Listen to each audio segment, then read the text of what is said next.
Hello everyone and welcome into my latest live broadcast. Today it is the 25th of November 2025 and well, I did not originally have a video scheduled today. It turns out that the folks over at ArkKVM, a KVM, a way to access your computer remotely without any software, has listed their Kickstarter today. Now, I don't know who this company is, and I don't know where they came from, and I don't know that this is actually going to result in a real product, but everything looks fantastic, and all the other KVMs I've seen on Kickstarter have all come to fruition. So I'm going to give this one the benefit of the doubt, because if it's not real, they sure did put a lot of effort into the whole setup of the Kickstarter page. So it looks authentic. Anyway, we'll take a look at the Kickstarter page together. It just launched today, and I've been watching the Kickstarter page as they were prepping it for the last 4 weeks, and finally went live today. So I want to give you a heads up. I'd like to see some other content creators get on board with this. I don't think they've got much of a marketing campaign, and many of the YouTube videos you watch are paid for by sponsors, or they're paid for by the product themselves, perhaps even just, if nothing more than sending a free product to the content creator. Most content creators do not go out and buy the products they review. They are either incentivized by a free product or they are paid. So I want you to keep that in mind, why you can often see different products here. Like for this example today, as far as I know, there's no American content creator or European content creator, English-speaking content creator, that has any awareness that this product exists. And that's the point of my videos, is to try and do what everybody else is missing. There's too much of a copycat mentality, which is fine if you're the first or the second, but after you become the 35th or 45th person to do the same darn thing, I mean, as far as ArkKVM is concerned, I suppose that's good for their awareness or any other product. But as for a viewer, you feel like you're watching the same movie over and over and over again. So because we don't have these biases with regards to having these conditions where we have to receive a product for free or we have to be paid to make our content, we can also be free to share with you my true opinions about things, my concerns, without any course or concern of retaliation or retribution. Because if I have things that I'm concerned about, they're not intended to cause harm. They're intended to hopefully make the product more valuable to people like myself who see value in things the way that I see it. It's not a right or wrong. But when you're getting paid to make an ad disguised as a review, companies aren't paying you to be critical of their product, and likely they won't pay you if you are. It's all got to be sycophantic, yes, everything's great, and do it on time and make sure that they approve it, and then you can show it to your audience and get paid. We don't do that here. We are sponsored by our viewers, without whom this kind of content simply wouldn't be possible. We can't thank our members and our contributors in our community enough, because without them, this would not happen. I was on Kickstarter, and I was just searching for a KVM. And lately, the KVM space went from nothing or expensive, like the original PicoKVM, upwards of $400 to $600, down to $100 devices, sub $100 devices, like the JetKVM and the NanoKVM. Since then, we've also seen the CometKVM, the PicoKVM, which is another.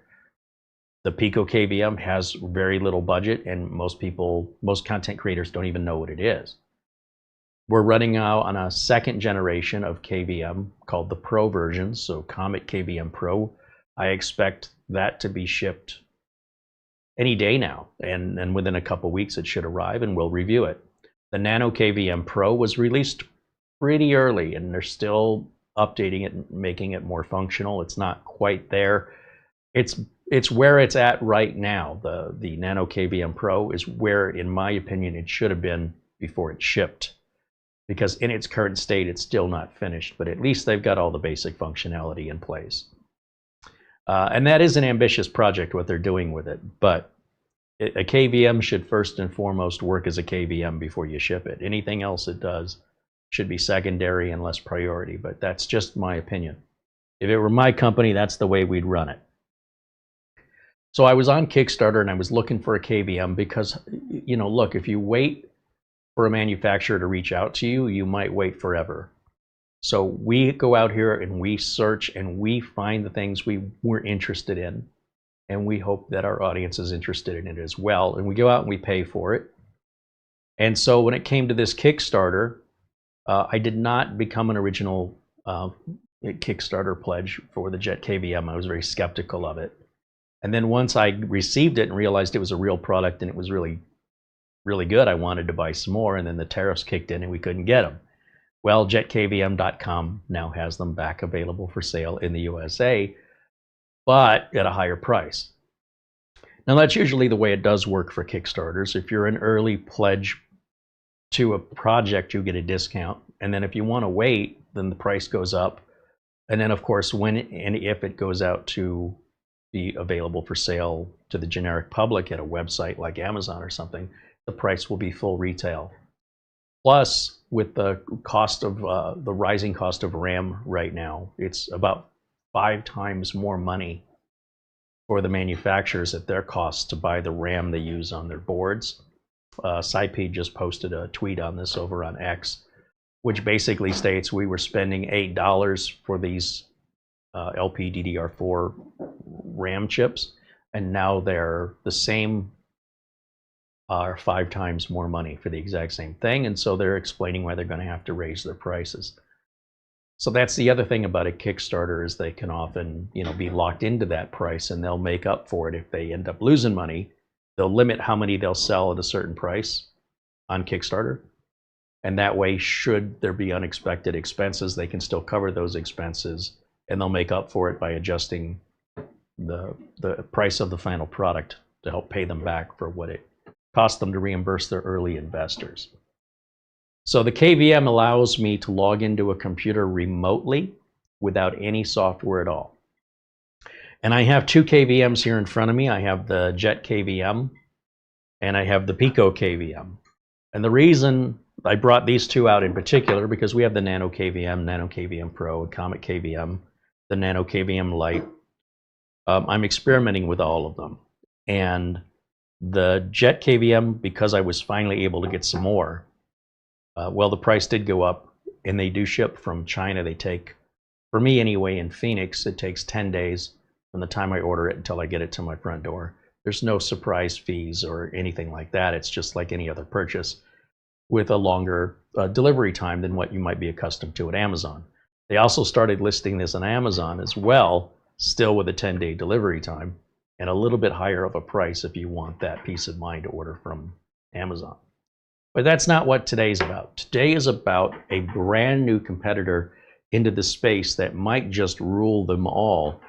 And let's go over it together. Over at Kickstarter, and the link for this, by the way, is in the video notes below today's video. Right here, we have a box that looks an awful lot like the JetKVM design. The housing, the screen, everything looks identical, except it's a full-size HDMI in the back instead of the mini HDMI that JetKVM oddly chose to use. And the software that this runs is based on something called Rust. And Rust, like if you wanted remote software for free that you would run in Windows, you could go to rustdesk.com and play with it. It's very familiar if you've used TeamViewer. It's open source, the GPL license and everything else. And so is the JetKVM software, but the JetKVM software is its own deal. And I mean, look at that. That looks precisely, and I mean precisely, like the same housing of a JetKVM. And maybe it's the photos, and when we get one, if we get one. Let me try something here. Yeah. I mean, that looks awfully similar. Maybe this is a bit more raked. It's really hard to tell in the photos. But here's where it's really weird. This little guy here called a PicoKVM runs this software, but it looks nothing like it. because the software is open source. So when you're familiar with how to log into this and all the software settings, you already know how to use this. On the other hand, the unit from ArkKVM seems to have the same housing, but runs on software I've never seen before on a piece of hardware. I've only familiarized myself with the RustDesk software. And RustDesk is great. And RustDesk is very powerful. If you want it simple, that's fine. If you want to create your own remote hosting service, you can do that as well. Network Chuck, another great YouTube channel here, can walk you through setting all that up on your own private support. However, these are not designed for helping somebody with their computer, because these need to replace your computer monitor. Now, the pro versions of the KVMs will have a video loop out, and some computers that have more than one video output, you could leave one hooked up to the monitor and one hooked up to this. However, that doesn't necessarily mean that computer is going to output something like a BIOS to both screens. Usually they do, but they may not. So they do make the pro versions of the KVMs with video loop outs. But if that's the case, you probably are in Windows and you wouldn't use one of these. This is for remote access to a computer that has no human being around it. Therefore, they replace the computer monitor. That's what they do. So you would unplug the cable going to your monitor and plug it in here instead, and now your monitor will transmit over IP, over the internet, and you can do that securely and encrypted and effectively get the monitor output. Using no software, just using a browser, setting up your login credentials, and you can access the BIOS, and you're just going to use the computer as though you were sitting in front of it. So that's where these really come in handy when you're doing that kind of support. But if you're talking to somebody on the phone and you want them to assist you in getting remote access, this isn't what you want. You just want like RustDesk software. Anyway, I want to go back over to the page for the ArkKVM. That looks just like this. I can't get over how much that looks like it. Let me get back over there and let's take a look at these details. If we scroll down here, we can see that this ArkKVM will be powered, or can be powered, by Power over Ethernet, or PoE. Of course, we can see the BIOS. It supports 1080p at 60 Hertz, so it's not a 4K. It is open source software, the Rust software. The interface is web-based, so there's no apps to download. And it says it does camera forwarding and file transfer. So see, this is where things get a little interesting, because it's not a hardware issue, it's a software issue. So this says, most tools fail after crashes or reboots. ArkKVM gives a full BIOS to desktop control in your browser. More than software, you can enter BIOS, UEFI, reinstall your operating system, and recover machines even after a reboot. Things TeamViewer or any desk software cannot do. This is true. It's smarter than a budget KVM, because if you have power over Ethernet, then you just have one cable that's going to both connect you to your network and provide power to this. Then you just need a USB cable for a keyboard and mouse, and an HDMI cable. It supports two-way audio, camera forwarding, and intuitive file transfer, which I'm very curious what this means and how this works. It's obviously very affordable. You get iDRAC/ILO style remote for any PC or server at a fraction of the cost. This is an extension board to physically turn the machine on or off in a traditional desktop computer, but I wouldn't use that because it wouldn't work for me at a mini PC or laptop. But they do sell it as a $15 or $16 add-on, I believe.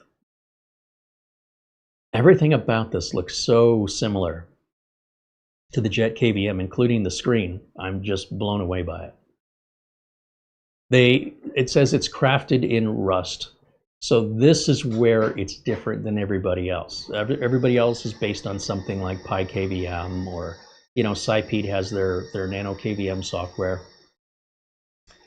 And you wonder, well, who's this for? So they're saying, well, it's for IT operators and home lab enthusiasts, from BIOS access to full system maintenance, creators and power users, and remote and edge deployment. You can see why I'm all behind this, right? You see what I do for a living and why this would be so interesting to me is not a surprise for any of you. Now, somebody named Dylan apparently got one of these to test, and I'm a little jealous. I wish they could have been part of this beta review, but It appears whoever Dylan or Matthew is, or Austin, I don't know who these people are. I don't know where they found them, and I don't know that this is real, because there's no verification of source here. But I'm a little jealous, because if that's real, I wish I could have been on that list. Once again, they talk about how it's power over Ethernet ready. You don't have to use power over Ethernet. It's not going to support 4K or Wi-Fi or video loop out. That's where you're going to want one of the pro versions from the other competitors. Now, for me, having audio or being able to use a camera, that's kind of weird. You know, people want to do weird stuff, man. I don't get it. It's not a requirement that I do. And there's a few videos here that are coming from YouTube. And if we click on the YouTube link here, that should take us to the source of this information, which comes from, well, surprise, surprise, ArkKVM, which apparently only has 3 subscribers. That's how new this is. So if we click on their link and look at their videos, we could probably learn more about this product, because this is, as far as I know, the only thing they make. So here they're showing a prototype demo. PWA demo on iPad. I don't know what PWA means. Screen-to-screen latency example to show you the latency of recorded with, you know, when you move the mouse, how long does it take for the mouse to move on the remote PC. An example of the two-way audio working. An example of the file transfer. Oh, I'm kind of interested in that.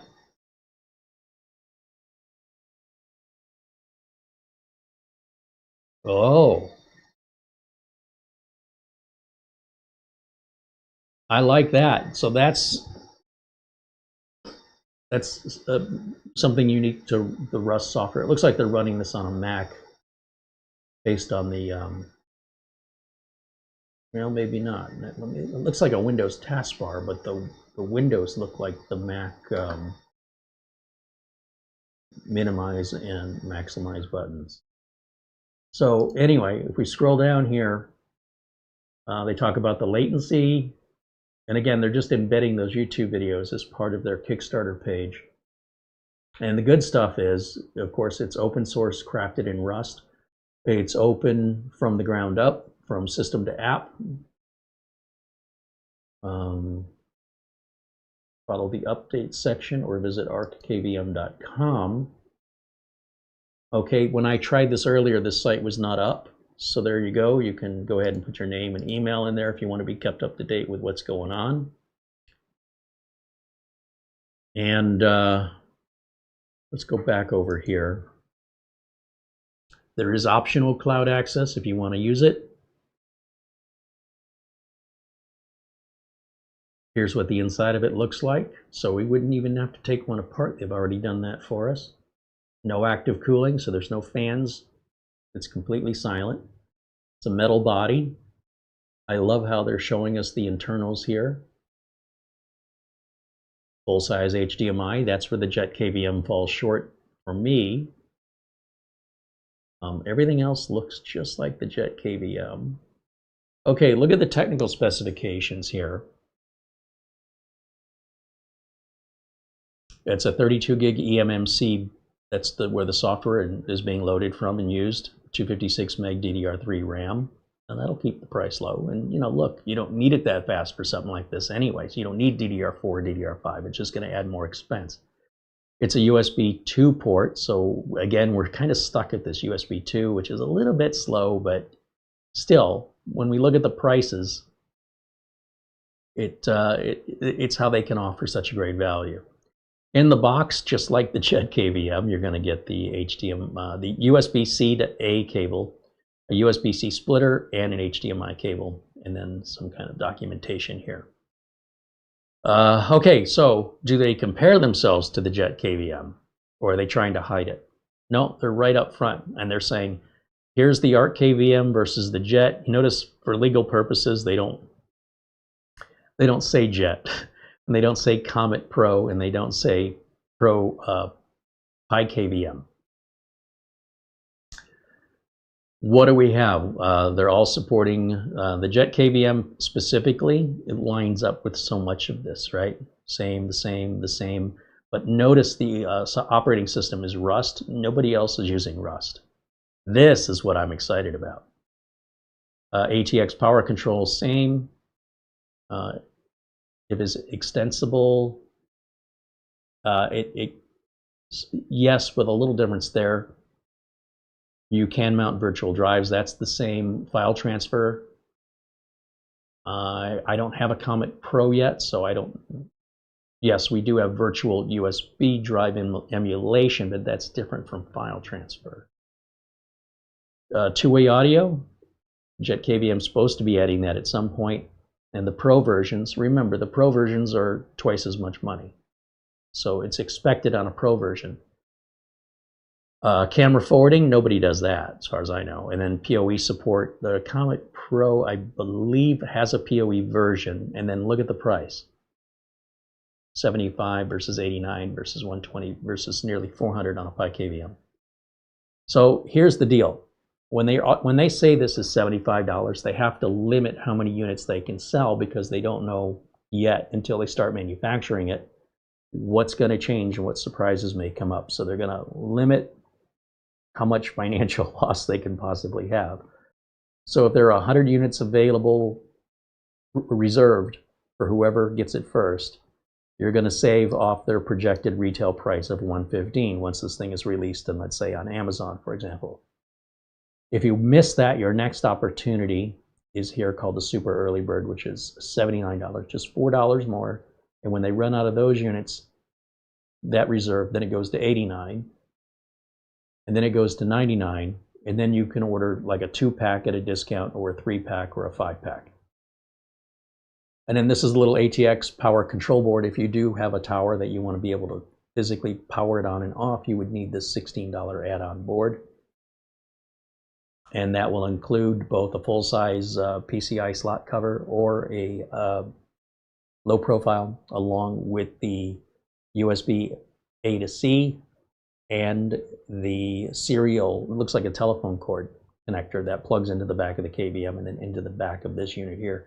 And that will physically turn the computer on and off, because these wires here are going to plug into the pins at the end of that and then onto your motherboard header. So it says here's their timeline. Their concept came up last May. The prototype was built in June. They started validation testing in July.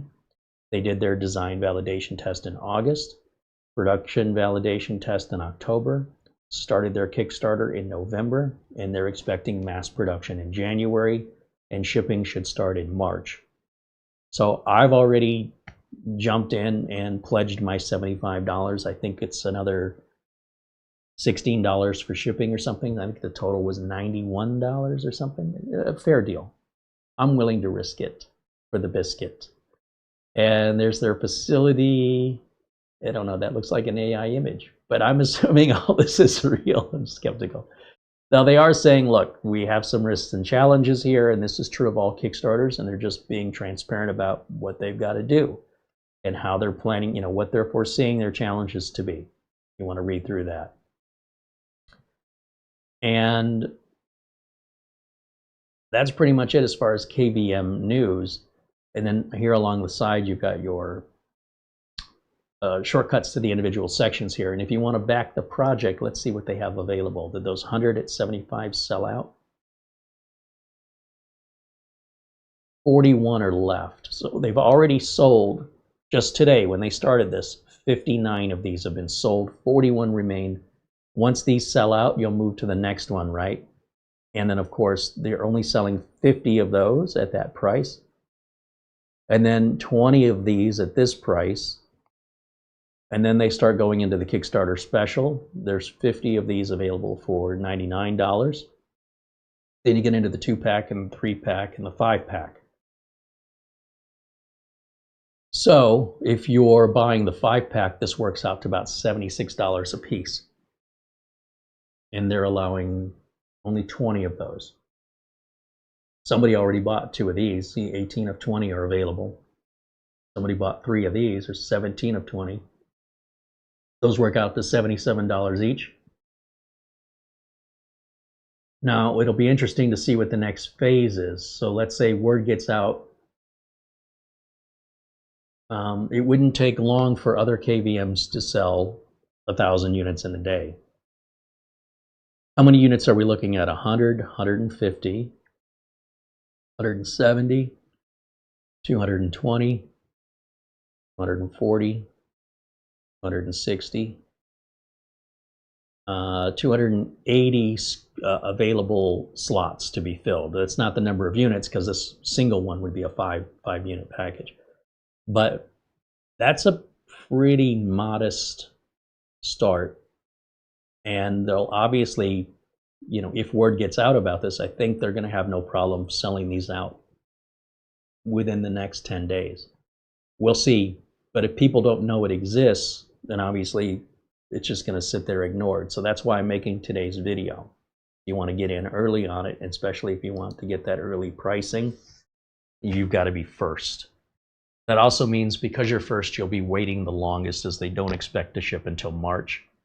So we're sort of making an investment, and we're in the end of November. So we've got December, January, February, March. It's a 4-month waiting period, which is exactly the same as the GLINet Comet Pro. It's the same thing, right? They were taking pledges for that for shipping in December, and they were taking those pledges in September, October, November, December. They were doing that in September for shipping in December. So this all follows normal, expected processes that we see on Kickstarter. I don't see anything here that suggests there's nothing real about it. But Kickstarter does have a disclaimer. They can't guarantee you're going to get a product, and you won't be billed until they meet their funding goal. So when the end of the Kickstarter campaign, when that Kickstarter campaign, it has an end date, and if they've met their pledge goals, then that's when your billing payment gets billed. Your billing method, I mean, gets billed to you. So like I use my PayPal account, and my PayPal account will not show any charge yet. I've just pledged it. If they can't meet their pledging goals, I'm not charged. If they do meet their pledging goals by the end of the Kickstarter campaign, then I get charged. And at this point now, Kickstarter says it's up to them to send you something. We can't help you if they don't. And because this is a company I've never heard of before, with no verifiable background that I can find, there's that little tinge of what if. On the other hand, it's under $100. I'm willing to risk it. I felt the same way about JetKVM for the exact same reasons, and ended up with a product that's fantastic. I did the same with this one. I ordered this, didn't really know if it was real or not, and I haven't been, knock on wood, I've not been burned yet. So let me jump over to the chat room and see what you guys think of this. And let me say hello to everybody.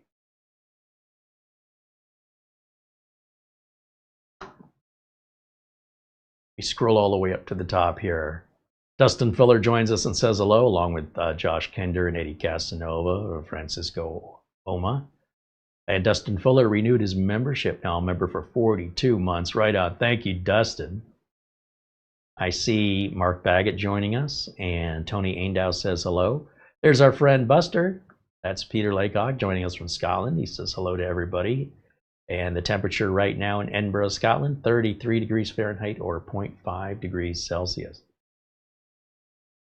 I see Mark Gaines joining us, saying hello. And Michael Cote says hello here in the chat.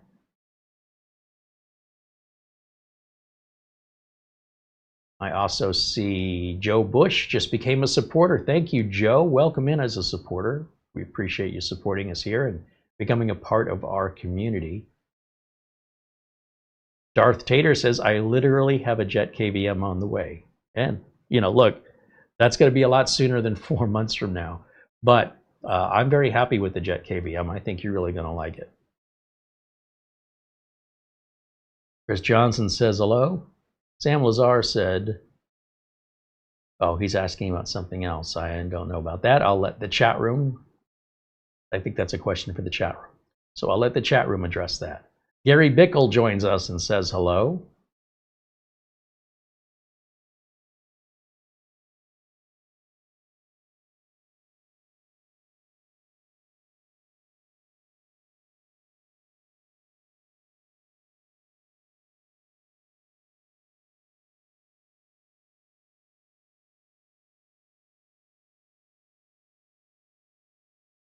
Ernst out in the chat says, why would you run a Kickstarter campaign if your funding goal is not even $800? Well, the idea is if you have a lower funding goal, you're more likely going to get that funding completed so you can move forward. I don't see what their goal is here, because if you add up all of the units there, we counted what, 200 and something? Just with the $75 unit that they're offering 100 of, that's $750 on that one, right? And then you're looking at another nearly $500 on the $79 offering if everyone were to sell. $89 on the $20 offering, that's going to put you at nearly $2,000. And then you've got the 50 of the $99 ones, which puts you at another $5,000. And then you've got the 2-pack, that's $154. They've got 20 of those available. That's going to be about $3,000 if they're sold out. Then in the 3-packs at $229, they have 20 of those available. That's another $4,600. And then on the 5-packs, they've got 20 of those available. That'll be another $7,200. So if they were to sell all of the units at these listed prices, then their goal, the amount that they would rake in is somewhere around $20,000. So I don't know where you got $800 from, but maybe you're looking at what what they need as a minimum. So like, for example, if I come back here, just to give you an example of where we're at, because you might be looking at something I don't see. They've already raised just today $7,000, right? And that's just with 65 backers, and they've got 29 days to accept pledges. So the reason why, and maybe this is what you're referring to, you said 800, pledged of a $900 goal. It may be that, and there's nothing wrong with, you can set your goal however you want your goal to be. So let's say that you want to start a Kickstarter campaign for a product, but you don't want to waste your time. So you need to set a certain minimum. Or let's say you don't have the funding to fulfill any orders unless the minimum number of orders you get will compensate you enough to pay for the manufacturing and the shipping. So depending on what position you're in, they may have no problems with the funding so much as it's worth their time, meaning there's at least $900. Because if they can't even generate $900, then this is not a good avenue for them to try and market their product. So I have to guess, and again, I'm not part of this decision-making process, but if you've ever run a Kickstarter campaign, you have to tell Kickstarter what your minimum pledged amount is going to be for you to meet your obligations. And you may be required via whatever financial commitments you have from investors or from manufacturers that say, look, we're not even going to manufacture this unless we're going to do a minimum of 1,000 units. And if you've got the money to cover the cost of that, and all you're worried about is, hey, if I could sell at least $900 worth of this on Kickstarter, it's not your only venue. You've got other areas and other countries to sell in. So I imagine that's why it's set so low, is because they can. But there's nothing wrong with that. It's just perhaps a misunderstanding of how Kickstarter works and how business works. And while I've been talking, that price just went, someone else just bought a couple there. So you can, yeah, watch that live. It's fascinating, and we're just on day one. All right, let me jump back over into our chat room and see what else I might be missing. And your comments and questions are all welcome, and I certainly appreciate them. Richard DeFries joins us in the chat and says hello from a very cold Ireland. Scott says hello along with Brian Weber. John Lewis and Jack Kugelmess. Scott says hello. Welcome in, everybody. And WD180K says hello. He said, oh, maybe he's the one that just caused that price to go. He says, I ordered the 2-pack. All right, well, we'll just have to see who gets theirs first. We'll expect it sometime in the end of winter, sometime in March. Now, remember, as a Kickstarter project, it may be a little rough around the edges. Being first, you can expect some software updates. This is true of any product being sold on Kickstarter. why I'm not so concerned about these updates is, like, the SciPede NanoKVM Pro is such an ambitious project. The software on it's probably 5 to 8 times larger for it to do all the things it needs to do. When I personally am not interested in any of that crap.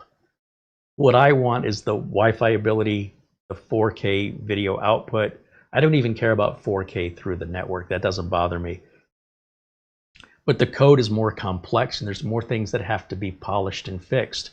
So with the NanoKVM Pro, I knew there was going to be updates, and I knew even now, we're not done with these updates. This thing is ambitious. This, on the other hand, relatively simple product. So while I expect it's not going to be perfect and polished out of the gate, I don't expect there to be anywhere near as many updates as what we're going to see on these Pro, wireless devices, 4K video pass-through, et cetera, et cetera. For me, anyway, I wouldn't think this as frustrating. To get a product and its basic functionality doesn't work, which is what SciPede did with the NanoKVM, that's unacceptable to me. They worked on all these other things it can do that I didn't buy it for. It's called a KVM for a reason. So in my opinion, before you ship it, it should function at least halfway decently as a KVM. But the Wi-Fi wasn't working and all this other stuff wasn't working, and they shipped it anyway. I don't expect those kind of frustrations from a product like this because it's a relatively simple product. Yes, they're going to need to address some compatibility issues and some interface issues, and they'll do that through updates just like everybody else. But the complexity of it is nowhere near the Pro versions of these other KVMs that require more power. They're physically larger, they cost more money, and they generate more heat. So you buy the one you need. I'm buying them because I'm curious and just verifying I don't need that stuff. And as you can see, I very rarely pull out the NanoKVM Pro because personally it doesn't really do any benefit for me other than cost more, run hotter, and take up more space on the desk. Not much more. It's not like it's massive. It's so much easier for me to grab one of the JetKVM or PicoKVM or heck even the NanoKVM and plug it in for the way I use it. Now I do have a JetKVM deployed over at Studio A, and I can access it right now where we're live. And I'm running a long-term test to see if we leave it on 24/7 as it's intended to be at a computer nobody sits at, because I can't be in Studio A and Studio C at the same time. This is exactly who this is designed for, and it's flawless for me.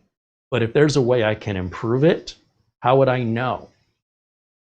Just by reading some articles? No, I need to have it in my hands. I need to experiment with it, and I need to get hands-on experience in order for me to determine if, for my values and my needs, where it sits in my rankings of value.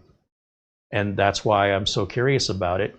And like I said, what is most interesting, the whole reason I did the pledge is simply because it's got that Rust operating system. So what is Rust? If I come back over here to the browser, let's just see what happens if I ask Google, what is Rust remote software? If I just say Rust, it's probably going to give me the definition of Rust. Let's go to this window capture here and see what it says. The Rust remote software refers to RustDesk, an open source remote desktop app that's primarily built into the Rust programming language. Oh, well, maybe the Rust programming language is when they're saying it's based on Rust, they're referring to something like Java or Python. That's interesting. I wasn't aware of that. Maybe Rust is designed for, maybe it's a programming language optimized for remote access. I have to learn more about it. It allows users to remotely access and control of the computer. Okay, so they're talking about RustDesk specifically. And it's an open source remote desktop, which you can self-host if you want to, but you don't have to. We go to rustdesk.com, and you can download this right now and use it for free indefinitely. It's been around a while. I really like it. However, this isn't going to get me BIOS access. I can't power a computer on or off. You've got to be in Windows in order for RustDesk to run as a program within Windows. I love how they put this warning up here. That is so admirable. Every remote software company like AnyDesk and TeamViewer should absolutely be required by law to put this up here. Rustdesk is not required by law, and they do so because it's the right thing to do. They even warn you, rustdesk.com is our only official domain. Do not download Rustdesk from anybody else, not Major Geeks, nowhere else, or you may not be getting the actual software. You may be getting something that's been modified or molested, and you wouldn't know necessarily until your identity and your data are stolen or encrypted. The Rustdesk application is very easy and very intuitive to use.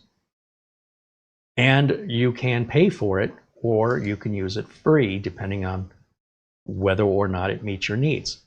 So this free self-hosting plan, you're at $0 a month. It's open source, it's free, and your support's going to be through the community. It'll also tell you the online status of the computers you want to connect to, if they're online or not. But if you're just an individual and you want to do your own self-hosting, the Pro plan is $10 a month. That's a far cry from TeamViewer's $600 a year. And then, you know, again, how many users can you have? How many devices can you connect to? Is there two-factor authentication, which I would hope there is, if you want to use a relay server? And then, of course, they have a customized Pro plan that starts at the same rate, but depending on, you can customize how many users are going to use it. This would be like in a large company, and how many devices you want to connect to. So fully customizable, and you can reach out to them if none of those fit your particular scenario. You can reach out to their salesperson, explain what you're looking for, and see if they make you a deal. But if you want to try it out, you can download Rustdesk on your own computer and download it on another computer, even on your own network, and just play with it. It won't cost you anything. And once you familiarize yourself with the software and how intuitive, reliable, and easy it is, imagine if we can get that software out of Windows and put it on its own little computer, something like this. And when we connect to this, we're connecting to our Rustdesk software, and that gives us access to what we connect this to. So we're not using any software, we just go in through a browser. And we can do that easily on our own local network, or we can set it up for remote access from anywhere in the world if you want to, which is how I connect to Studio A, right? Because I'm not in Studio A. But when I'm in Studio C and I'm working on computers here and I want to work from upstairs, I put them on the bench, I plug it in, turn it on. I don't have to hook up a monitor. I don't hook up any keyboard or mouse. I just give it power. I plug the KVM into it, which is HDMI, USB, and an Ethernet cable. And then the computer I'm connecting to, I usually want to get on the internet with that too, so that also needs an internet cable or Wi-Fi, depending on how that computer is configured. I then go upstairs, I open my browser, I go to the IP address displayed on the screen, I'm logged in. That's it. Now it's as if I'm sitting down here doing the work. And if it says I'm downloading updates for God only knows how long, I just open another browser tab and get on with doing other things. And if I want to check on the progress, I don't have to walk all the way through the studio and back around the bench to look at my screen, nor am I absorbing, you know, the expense of running a screen nobody's looking at. So that's why this replaces the screen. It wouldn't make sense to have the screen on and have this on at the same time, because usually by then you're already in Windows, and then you would just use software. You wouldn't need this hardware solution. So it's just a different tool to do a different job. It may not be a job you ever have any interest in. On the other hand, a light might have just gone on over your head and you went, holy cow, that means I could now do it, because that's what happened to me. I'm like, wow, this is going to be a major time saver for me, and it has been. And that's why I'm so enthusiastic about these KVMs. I'm like, I can get so much more done because I'm just revisiting a browser tab to see status. I don't have to keep remembering to stop what I'm doing, walk into another room, down a set of stairs to see how the progress is coming along. And I'm able to get 3 times more work done because it's not sitting because I forgot. Oh yeah, I started Windows updates 2 hours ago. I bet those are done. I have to come down and walk over here, hit reboot. Then it says it's still updating during the reboot. Do I want to sit here and wait, or do I want to go back upstairs? And that's why it can take all night to do one machine. But with the remote access, I can do 3 machines in the same amount of time. Anyway, it's just the way I use it. I don't expect anybody on the planet uses it the way I use it. So depending on what your needs are and whether or not that fulfills them is really up to the unique way that you use your machines or can foresee using them, knowing solutions like this exist. And that's why I want to raise awareness to it. But primarily, you know, my concern is we have a lot of other content creators that don't know what this is. If you ask other content creators, what do you think of the ArkKVM? And I'm talking content creators that have reviewed things like the JetKVM, the CometKVM, or the NanoKVM. They're going to go, what? The what now? They're not going to know what you're talking about. If you ask them, what about the PicoKVM? The what? Most of the content creators, they need product to be sent to them. They don't go out looking for it like we do. That's why we're the first and only YouTube video on the ArkKVM, other than when ArkKVM is made themselves. And if you're looking for that kind of unique content, you need to subscribe to us. You need to become a part of this community. Now, granted, we don't do that in every video. This doesn't happen that often.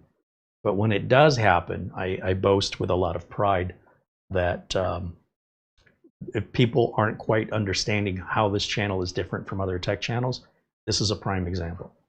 And if you see value in that, well, support us so we can keep doing it. That's all I'm trying to say. Without our supporters, we would not be able to do this, and I can't thank them enough. The folks over at ArkKVM have no idea who I am or that I'm making this video. I'm sure they won't mind. And even if they do, too bad.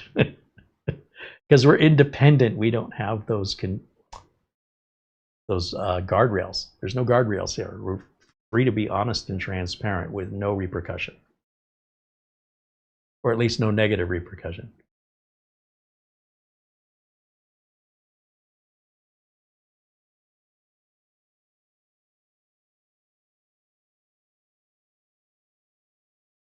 Wayne Ellison joins us and says hello. Let's see if you guys have any questions for me here. Let me move that over here.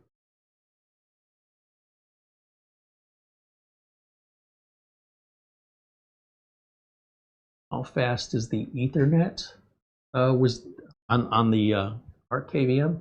You really don't need anything faster than 100 megabit on a KVM. So anything above and beyond 100 megabit, it's sort of like it's telling me your car can do 215 miles an hour. No, it can't. I mean, it might technically be able to, but there's no road on the public roads that you're going to drive that on. That would be a very, very expensive, smooth road designed for that. So once you reach a certain point, anything above and beyond that is overkill. But for the sake of just curiosity, it's a valid question, you know, what kind of speed does the Ethernet have? I think that was listed down here. I think if you visit the Kickstarter project, all of your questions are likely answered here, would be my guess. So if we scroll down to those specs,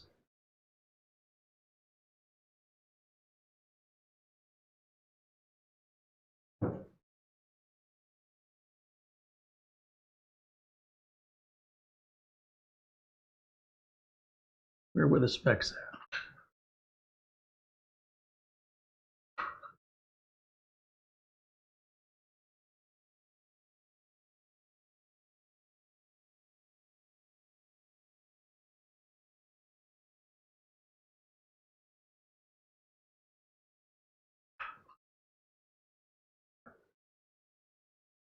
Oh, I guess you were reading this. It says megabit Ethernet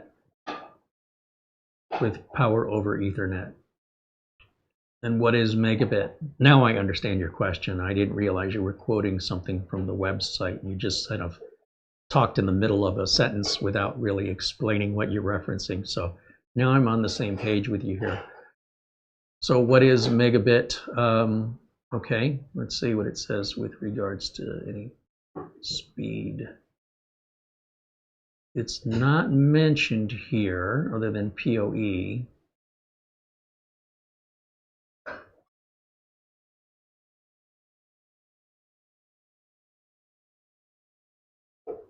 I have to think just logically that there would be no benefit to add gigabit to this other than to raise its price. You're not doing 4K with it, so you won't even hit 100 megabits per second in your data transfer. This probably consumes maybe 40 megabits per second. I mean, having 100 is probably more than twice what it's capable of producing. But, you know, because it says, I mean, if you really read into it here, it doesn't say it's got gigabit Ethernet. It says it's got megabit. And there isn't such a thing as anything other than 1 megabit, or sorry, 100 megabit. There's no such thing as 200 megabit or 300 megabit. That doesn't exist. You go from 100 megabit to 1,000 megabit, which would be called gigabit at that point.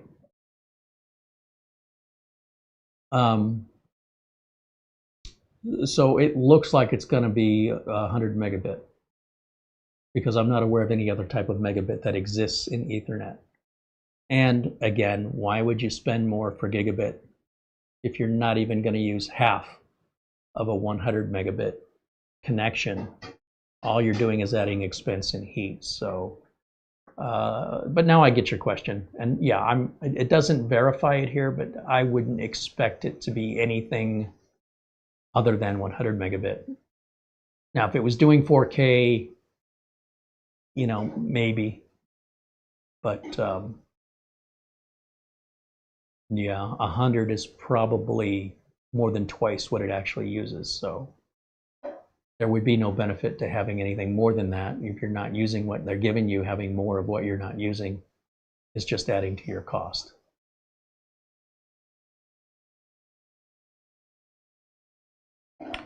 But it does surprisingly seem to have left out. Let's do Control F.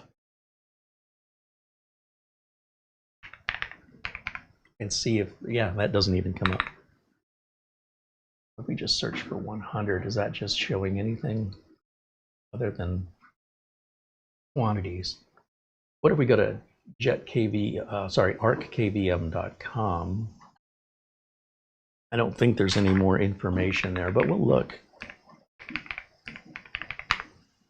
can always check out ArkKVM.com.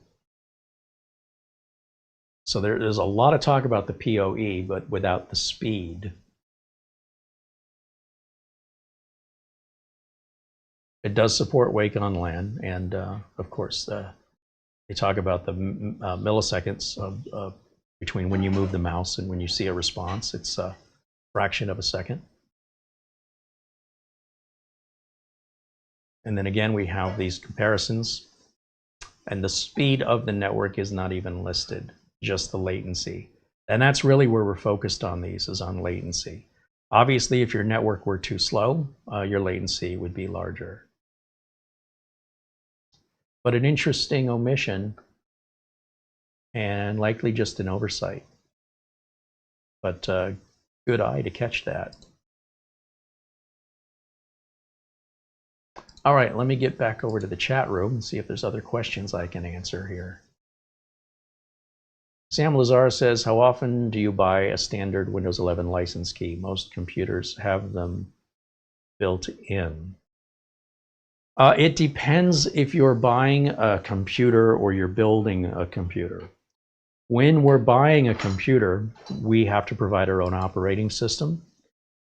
And if you want to order, like Nemo sells bare bones laptops and Minisforum sells bare bones mini PCs, you would have to provide your own license.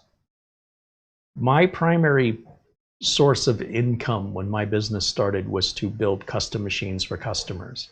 Customers didn't want the crap quality of the generic factory built machines that were all the same with terrible support and sometimes proprietary designs that locked you into having to go back to the manufacturer for replacement parts at whatever price they decide they want to charge you outside of warranty. So pretty much, you know, out of all the computers I built, like if you look on the channel and you see how many computers we built since 2009, that's how often I buy licenses. Also, if you look at how many bare bones machines we received, that's also how many times I've bought licenses. But when you buy a bare bones machine or you're building a computer, the idea is that you can put any operating system on it you want. To presume one would put Windows on is is a big misjudgment, because you could put Linux on it, right? And then you're not going to pay for a license for that. Why do you ask? I mean, does it matter how often I buy a license, or are you one of those people that says, well, if I don't ever have to buy one, then nobody on the planet should have to? If I don't eat broccoli, then why would anybody eat broccoli?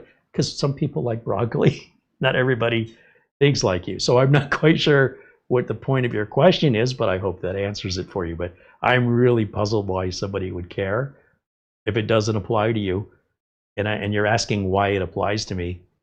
I don't know if that changes anything.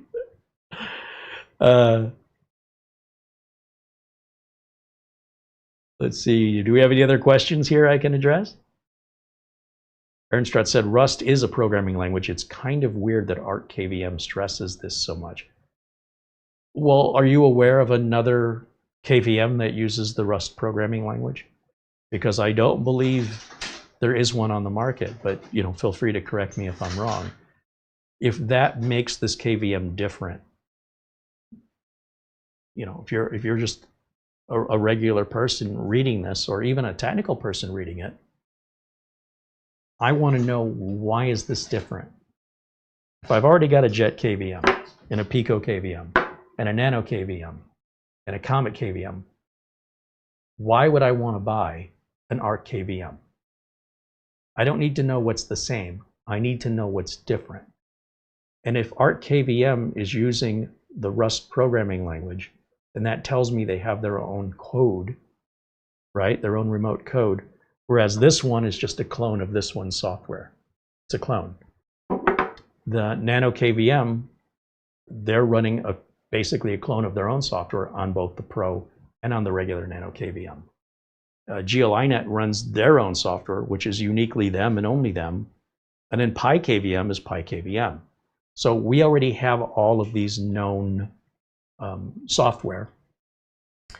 And if I tell you, if you buy the PicoKVM, you're essentially buying a JetKVM with regards to how you configure this and how it works. If you already know how to do this, then you already know how to use this. But you may not know how to use PiKVM if you've never used it before. And you may not know how to use Cypede's NanoKVM if you've never used that before. So am I just buying a piece of hardware with everyday software, or am I getting something that's offering me an alternative to what's already on the market? Because as you can see, the JetKVM looks nearly identical to that ArkKVM. And if that's the case, I don't need one. I mean, I would have needed one if JetKVM didn't come back to sale again, as they have here in the United States. But they did. So if all we're doing is finding an alternate to the JetKVM, and that's all ArkKVM is, I wouldn't buy one, because I know I already can get the JetKVM. But if ArkKVM says, no, our shell may look the same, but our internals are 100% different from everybody else on the market, they'd be idiots to not keep emphasizing that. Don't you agree?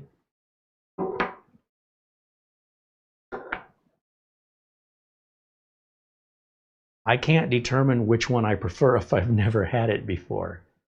I have to taste the food. Do you like this better than this? I can't tell you without tasting it. Are the ingredients the same? Yes. They look the same, they smell the same. I can't even be bothered to even be curious. You say, oh, no, we made this completely differently. It's still mashed potatoes, but we made it out of cauliflower. But try it and see if you like it. You might even like it better, and it's healthier. You go, oh, yeah, well, now I'm interested. You've got to stress what's different about your product. I don't care about what's the same.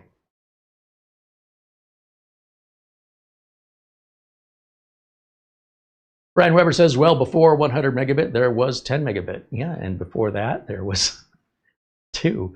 I mean, I don't know what you're trying to say there, Brian, but if you want a history of networking, you can go back 40 years. And it's pretty unusual to find anything 10 megabit in the last 30 years. So if you can find anything for sale today that's a computer, like a laptop, a desktop, even a KVM that plugs into a network at 10 megabits per second that I can go on Amazon and buy, and that's the only speed it'll run at, that's its top speed, I'd love to see it because I haven't seen anything for sale with that. Maybe there's some network switches that will downgrade to that for somebody that's got some really old hardware from back in the 80s and maybe even the 90s. But holy cow, that's that shouldn't be on anything new, not as a top speed, not for decades. So it's factually correct. There was a slower speed before that. It's also factually correct that this is an endless game until you go back to the very first network and dial-up modems. If you want to go that far back, that's also true. I don't know how it applies, but there you go. Maybe it connects via 56K dial-up. Things did 40 years ago, but not so much today.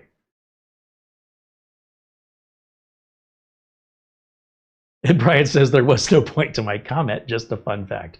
Yeah, but why stop there? I mean, that wasn't the beginning of Ethernet.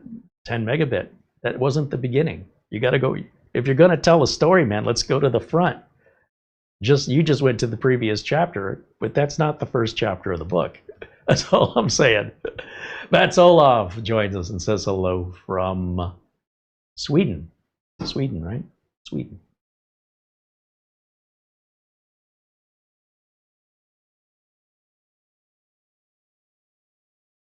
Sam Lazar was asking about the Windows licenses because there's a local store that's selling a laptop without an operating system. And maybe if I install Windows 11 and get one of the keys you recommend. So it depends on the laptop.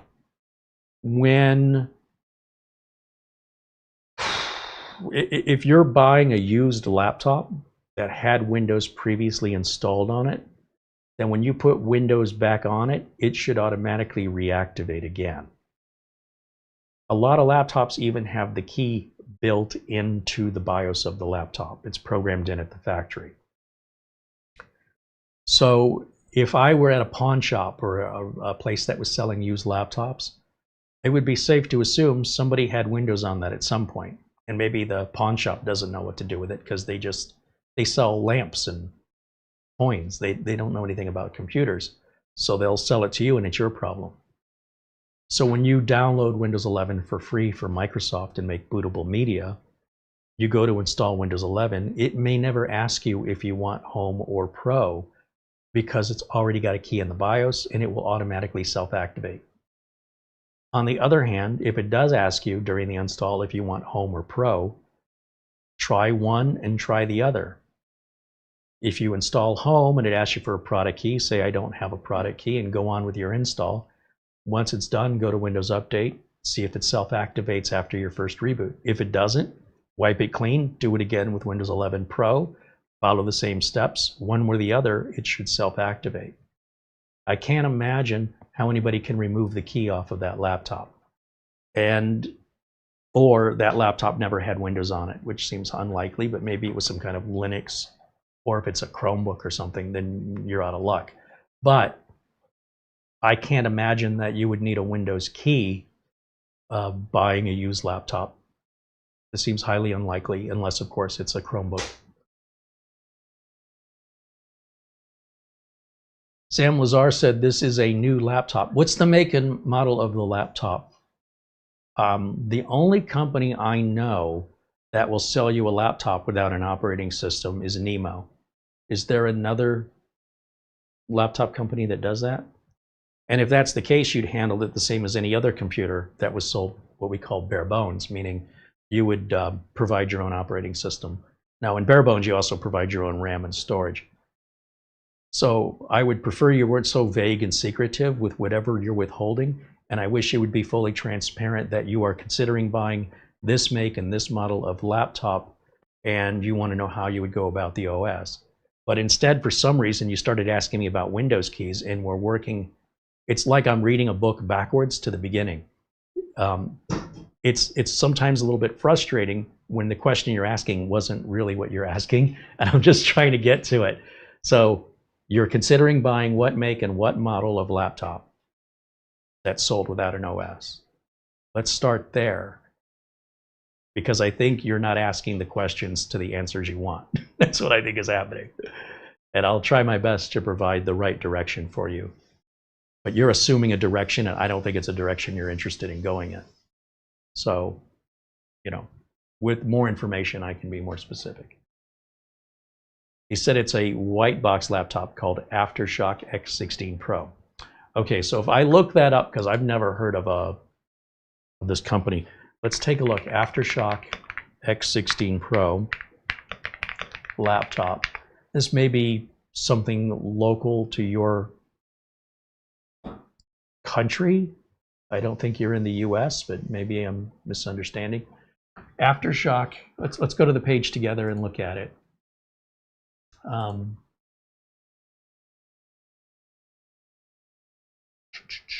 Intel Ultra 9, wow, that's pretty high end. 5090, oh, up to, I see. So these are configurable. Holy cow. Well, I know that's not America because we don't spell customize with an S. Where is this site?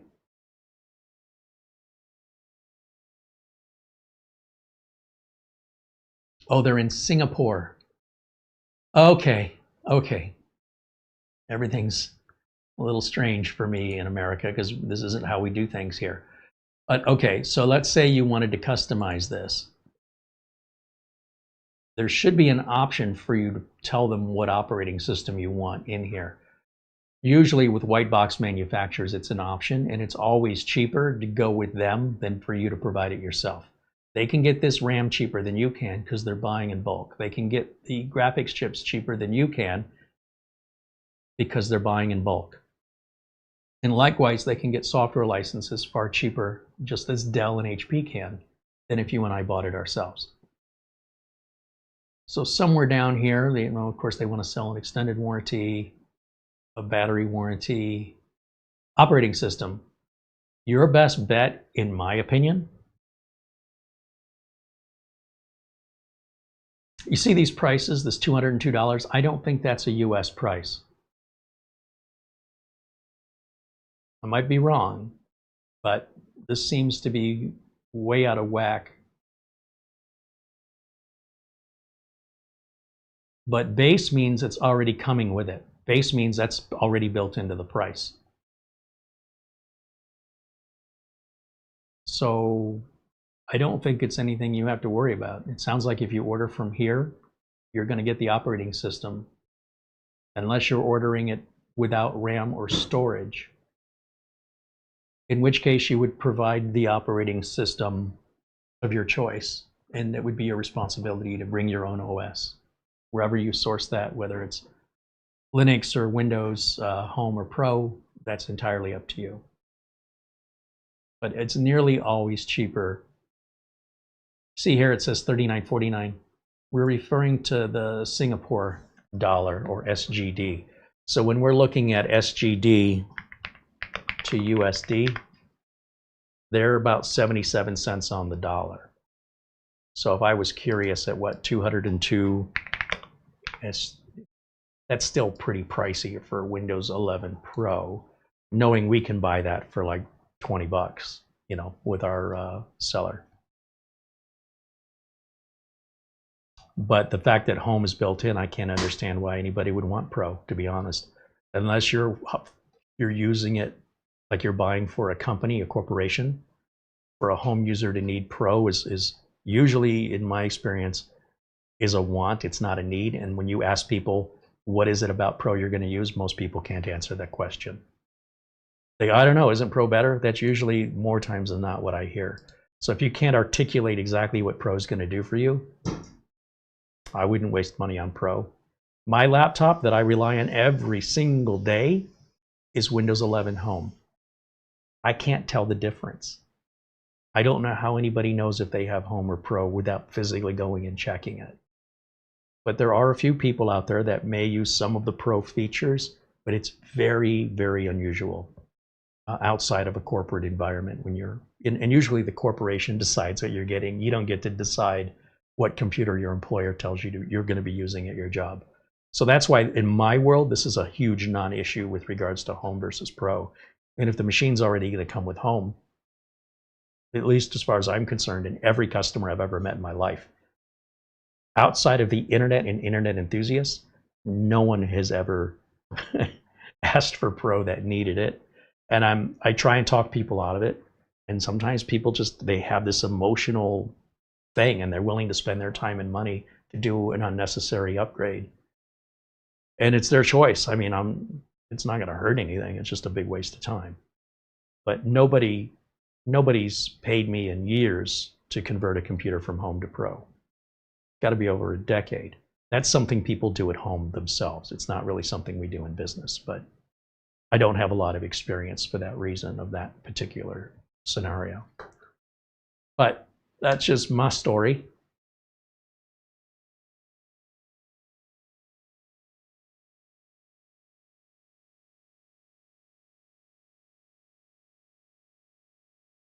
Sam Lazar said the X16 Pro has an option for no operating system. Yeah, well, in that case, I mean, asking me how many times I buy an OS still doesn't make any sense. But yeah, you could go to our friends over at VIP-URCDKEY deal. URCDKEYs is the name of the site now. And you would just purchase a key the same way I do when I build a computer. This is exactly the same. Whether you built a computer yourself or you bought one without an OS, you still end up in the exact same point where you have to provide an operating system either way. And that solution doesn't change. For me anyway, I still go back over to our friends over at URCDKEYs, VIP-URCDKEYs, and pick what version of Windows you want.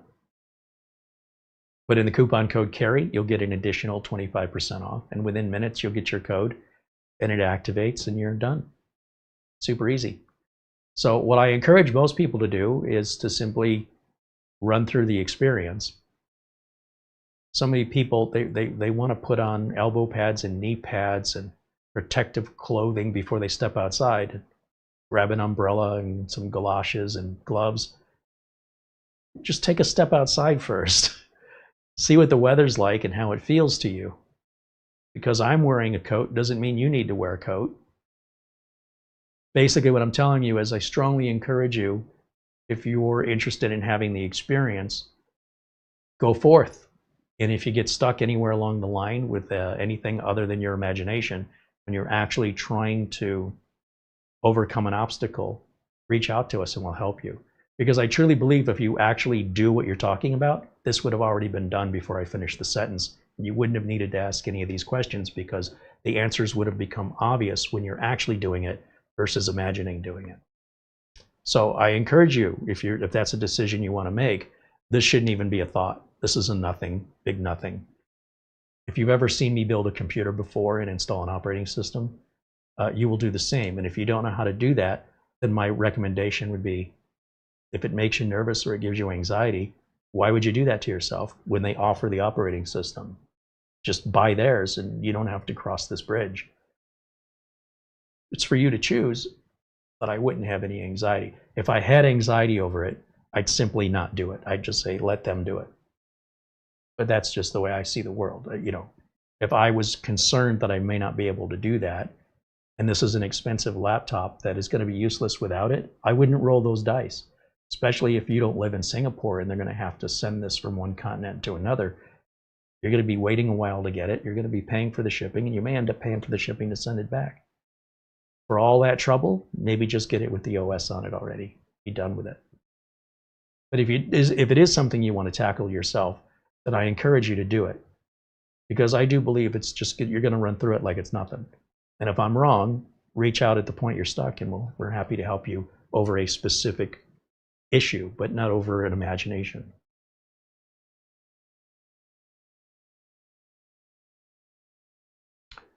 Arnold wants to know if I was able to get that Ubuntu username and password from Soyan. No, they never did tell me. They never did tell me.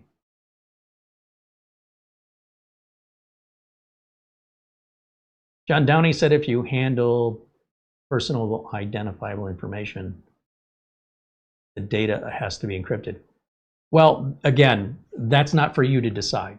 That's what I'm trying to tell you is that's not your decision. If you're handling anybody's personal identifiable information, then you're doing so on behalf of a company. And that company will have policies and procedures that you will have to follow. You don't get to decide what these are. if you're self-employed and you're handling personal identifiable information, like let's say you're a self-employed accountant, then you must obey the government regulations that regulate your industry, no different than any other accountant. It's not your decision. That's all I'm trying to say. It's your employer's decision, or if you're self-employed in an industry like that, you have to follow government regulation, and you need to be able to survive an audit and hold yourself liable to any information that's lost that could cost you your house, and you could be living out in the street. But you don't just get to wake up one day and say, I'm going to make up the rules. You either follow the rules that are somebody else's rules, not yours, or you roll the dice on your business and hope for the best and potentially go to jail. But it depends on the industry. Financial regulations are different from health regulations that are different from, I mean, if you work in a nuclear power plant, oh boy, you've never seen the regulations at a nuclear power plant, you will fall out of your chair. I think that even the Windows end user license agreement said you cannot use this at a power plant. It's right in the end user. I think if you search in the license agreement, it says something about nuclear facilities. It's not allowed to be used in any nuclear facility. So there has to be like a special license granted from Microsoft between Microsoft and the nuclear plant. The people responsible for that, usually a governmental agency that works an exception out. I don't know the details. You can Google it for more, but there's so many different industries. Most industries don't have these kind of regulations, but most industries that are under these kind of regulations, you're more likely going to be an employee of one of those than the employer. But regardless of your position, you still don't get to make the rules.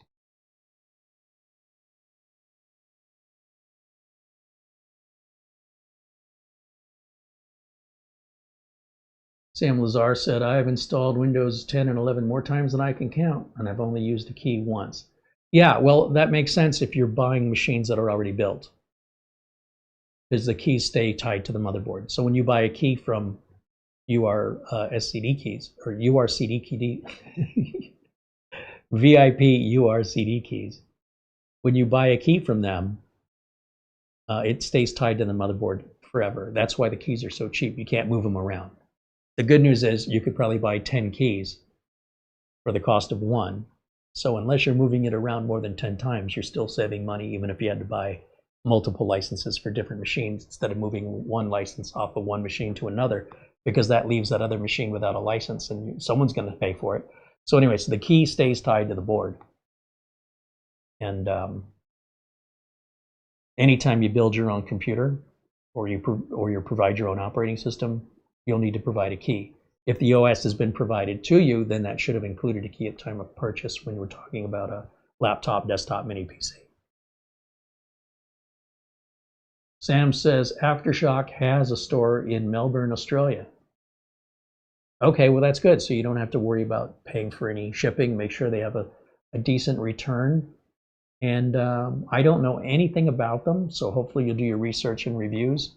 Read some reviews from other people and see what they say. I'd love to hear what your experience is, if it's something you would buy or recommend. I don't think they're available here in the US. Our friend Buster is saying goodnight. Hey, thanks for hanging out with us tonight, Buster. Always good to see you, my friend.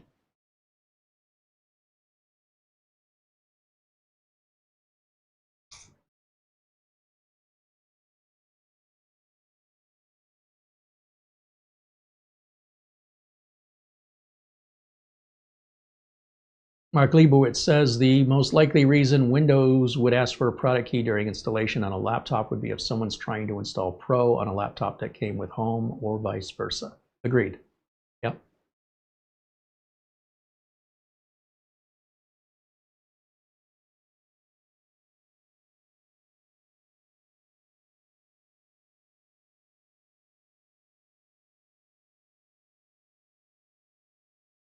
Sam Lazar says, yeah, my Asus has a Windows Pro on it. I never use any Pro features.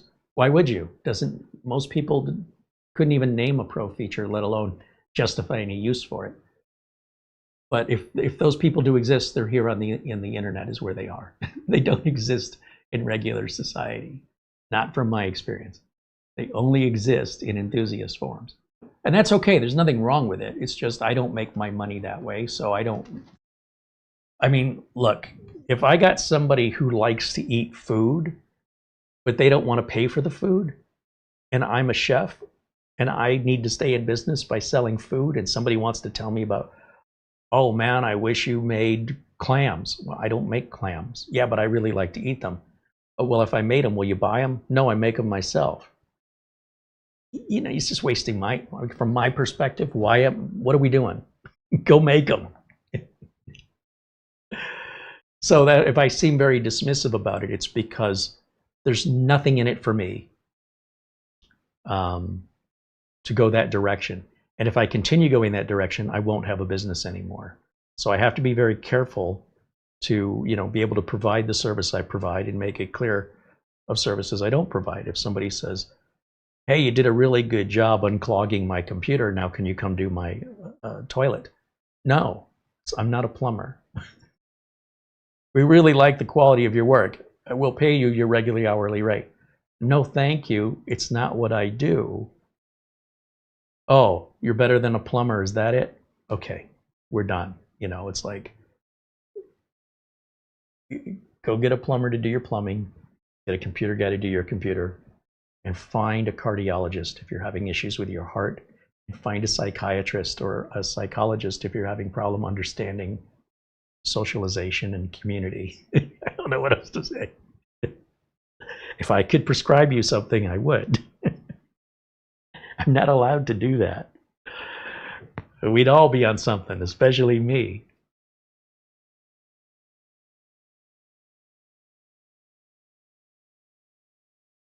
Sam Lazar said that laptop is basically like a Clevo. Yeah, you know, when it came to the Clevo line, they never really did well. Are they even still in business? I'm not aware of any white box laptop manufacturer that has survived more than 10 or 15 years. They oftentimes, they're a great idea, but they fall short with regards, at least this is how it's been. When I'm looking at laptops and I look at the finished product, like let's take a look at the last Nemo laptop we had here. Thin, lightweight, good battery life, easy to work on. Prices on everything, very aggressively priced. When I deal with the white box laptops, they feel like somebody made them out of Legos. The framework laptop just does not have the fit, finish, lightweight, sleek, elegant design of a nice Dell or HP. It's just the way it is. When we start getting into more specialty laptops, then we also can go the other direction too far. A lot of the Razer laptops, they meet all of that really nice design, but they end up being, you know, according to the internet, very difficult to work on, unreliable, expensive, and just not worth the added price. So in between these two extremes, we have your Dells and your HPs, your Lenovos, and those tend to give you the best bang for the buck with a solid warranty from a company that has massive amounts of parts, not a specialty artisan designer. If you want to go with a specialty artisan designer, you're going to have problems that nobody else has. And they're only going to be solved through that specialty artisan manufacturer. If anything happens to that manufacturer, you're just stuck with a very elegant doorstop. If your goal is you want to be different than everybody else, have at it.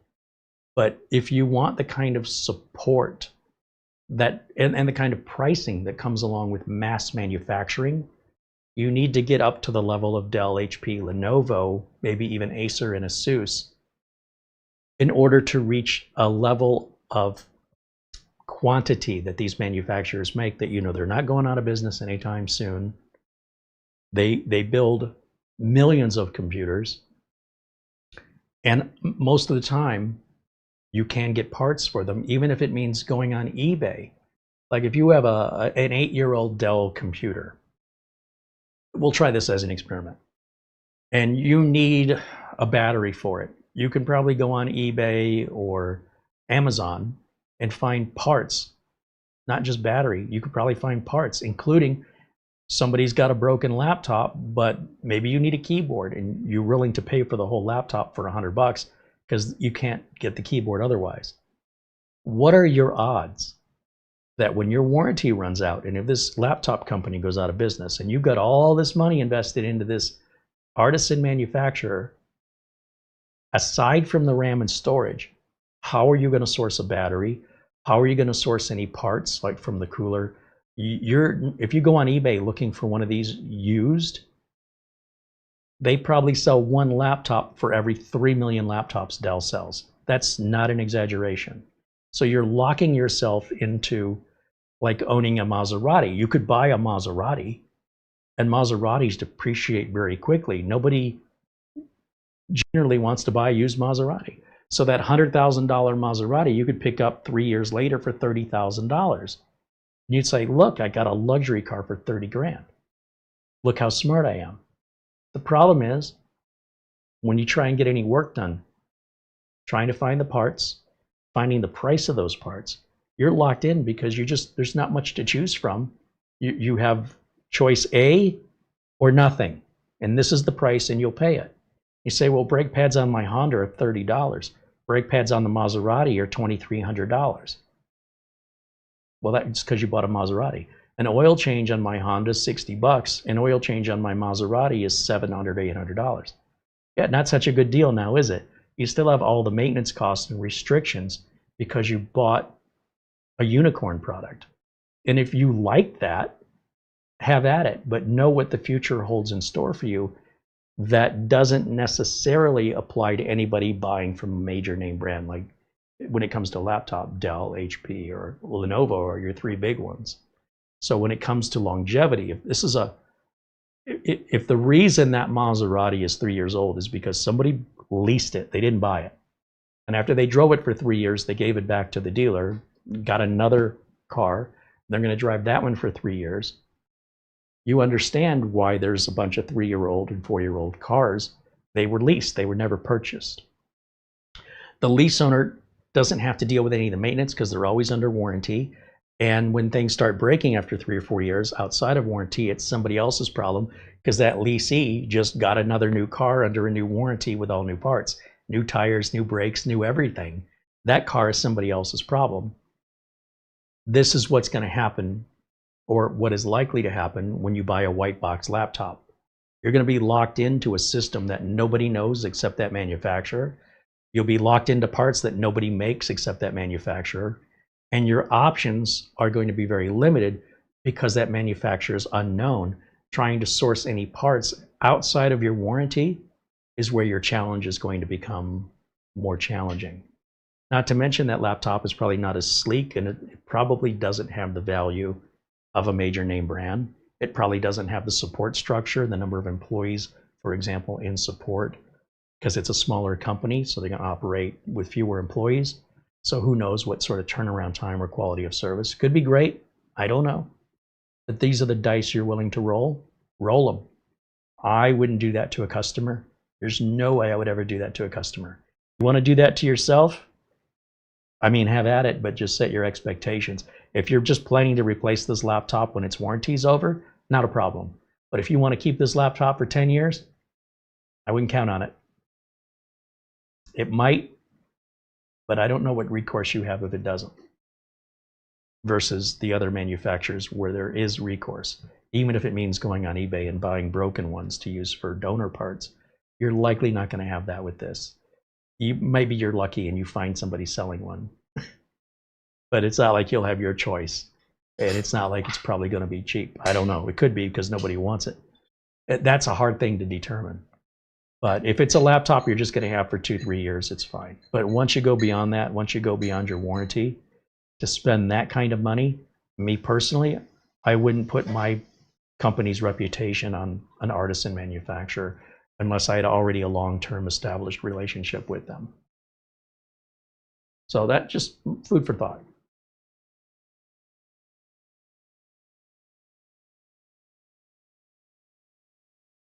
Sam Lazar said his mom has an old Razer laptop and it has strange issues that only Razer has. You'll see a lot of that online. Yeah.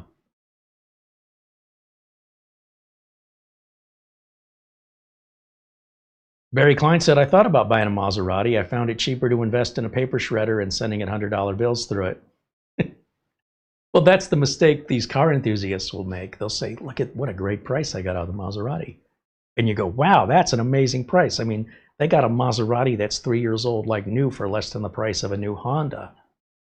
But when you find out what the maintenance costs are, you're going to wish you bought the Honda, because the Honda's more expensive, but over time it's much less expensive, less frustrating, cheaper to insure, and less of a target from thieves. So if you want to blend in more to society, drive the Honda. If you want to stick out like a sore thumb, you don't see Maseratis every day here in America. And if you accidentally cut somebody off on the freeway and they see your Maserati again 2 weeks later, and they're in a pickup truck, you don't even know, this person remembers you because of the unique car you drive. And they go, you're the SOB that cut me off 2 weeks ago, and somebody's driving aggressively at you out of the blue for no apparent reason. You have no idea that that's the same person you mistakenly cut off 2 weeks before, because they're just driving a car like everybody else. And that's the other risk you take, is when you have something that you're showing off. That's a sure way to get attention to yourself that may not be wanted.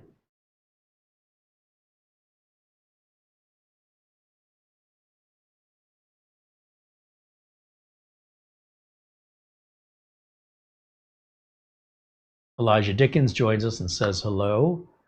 All right, any other questions I can answer? Any other questions about the KVMs or other technical or tech news items on your mind? This will be the time to ask, or we're going to wrap it up. Wayne Ellison joins us and says hello. And I hope I caught everybody in there and said hello to everyone. We love hanging out with you guys and interacting.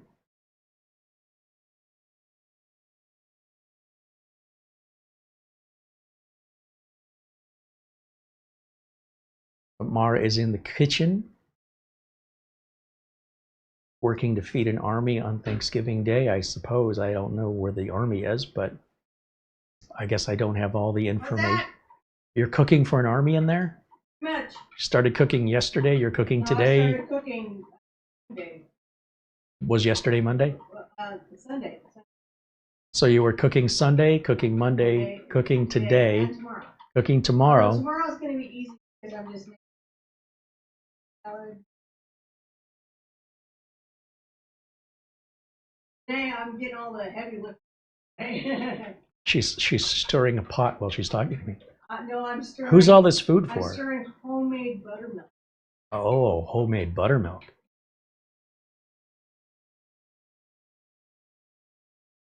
You've never seen anybody happier than in the kitchen. Hobby, what can I say? Some people are like, oh, I got to cook for Thanksgiving. And Mara's like, I get to cook for Thanksgiving. Let's get started a week early. I'm going to make this and this and this and this and this and this and this. Oh, and this. And then we have to figure out, where is all this going to go in the refrigerator, by the way? Well, that is going to be a It's a challenge, problem. yeah, for sure. She's going to be knocking on the neighbor's door. Have any room in your fridge we can borrow?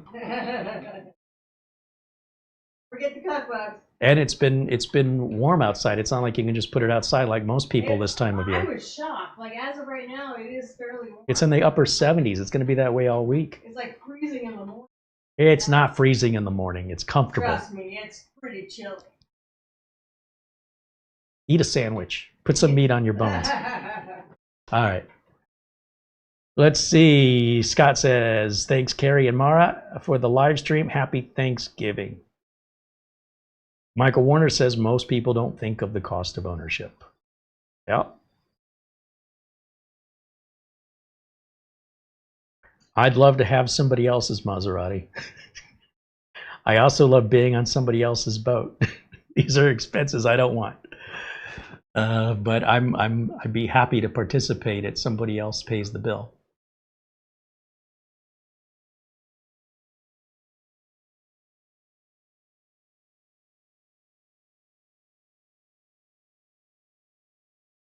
Barry Klein said, I thought there wasn't going to be a video today. Well, I didn't know. Like I said yesterday, I said Tuesday, Wednesday, I didn't have anything scheduled. Nothing was planned. And I said, Thursday, I'm not sure. And Mara's like, oh, you are sure you're not making a video on Thursday? So I said, okay, that puts us to Friday then for what's on the schedule. Today's video was not on the schedule because I did not know ArkKVM was going to go live today on their Kickstarter. I knew they were on Kickstarter and I knew it was getting ready to go live, but they did not give me any date. So when I got the email, when I got up this morning, I said, oh, I need to make a video about this. But first I wanted to inspect it a little bit, make my pledge, make sure everything works right before I made the video. I just wanted to do a little research first. And that's why we got started an hour later today. But I did not know when I woke up this morning that I was going to be making this video. And I want you to know up front, I don't want to wait till Friday because then all the early pledge prices might already be gone. And I don't want to do that to you. So yes, at any time, if news comes in and we don't have a show scheduled, but it's worthy of a show, then we're going to cover it ASAP. Right? If Windows 26 H2 comes out, we're going to talk about that right away. Or I guess it would be 26 H1. In that case, of course, that's ARM-based. It's computers only, so it probably wouldn't justify a show. But as an example, I would do a show to say, hey, this is out right now. Once I verified it's real and it works, it's not gossip and it's not internet nonsense. If there's a good reason to have a show, we're going to have one. I prefer to schedule them.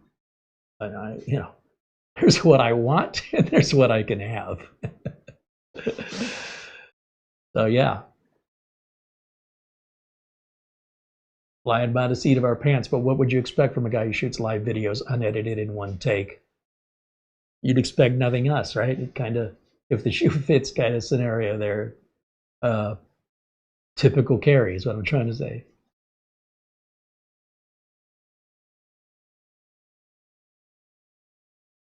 Well, I am not seeing any other questions, and I've been stalling just because I know there's a delay between when I talk and when you hear me. And that delay is about 4 times longer than it used to be because we broadcast in 4K now instead of 1080. So it's 4 times more bandwidth, it takes 4 times more data, and it's 4 times of a latency that we're accustomed to having a much faster latency. But I think it's worth it for the higher clarity, visual clarity. And it's been working really well for us. So yeah, the JetKVM here, the PicoKVM here, these are both available on Amazon right now. If we go over to Amazon, just to give you an example, we could, let's go back to our window capture, type in just up here, PicoKVM. Now you get your sponsored ads. You can see that GLINet's Comet is on sale. It's a very aggressive price point here. This GLINet that's white, that's power over Ethernet, and it's a little bit more money. But here's the PicoKVM. They have a naked version of the PicoKVM that's like the NanoKVM Lite, but this is running the JetKVM software, just so you know. It's an open source GPL licensed software. So if you get the naked version and you want to provide your own, well, either way, you've got to provide your own cables.